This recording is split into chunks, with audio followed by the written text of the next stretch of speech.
Right, here we have a tricky inequalities question we're going to do. I'm just going to scroll down so we can see the whole question.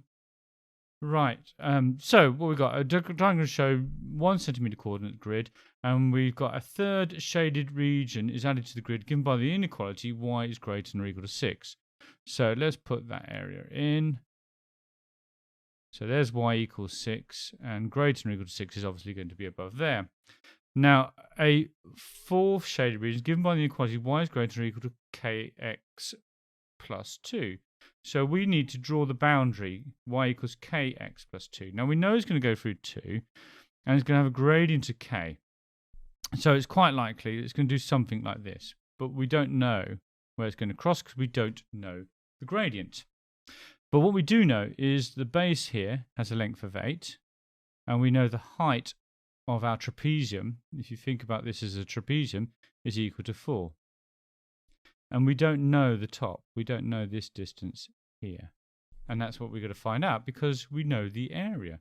And the area of a trapezium is equal to x, the two parallel sides added together, x plus 8, divided by 2, and then times by the height.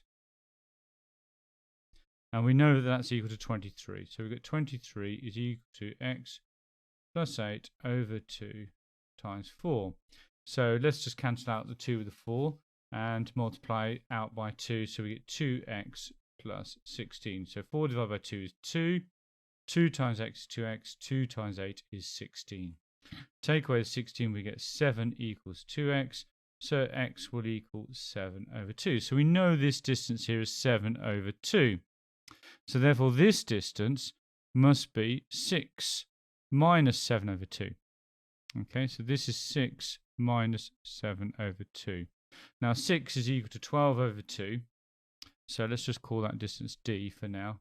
So d is equal to 6 minus 7 over 2, which is 12 over 2 minus 7 over 2, which equals 5 over 2. Now to find the gradient of this line, we want our change in x, which is d, and we want our change in y, which is 4. So we've got 4 and we've got 5 over 2 here.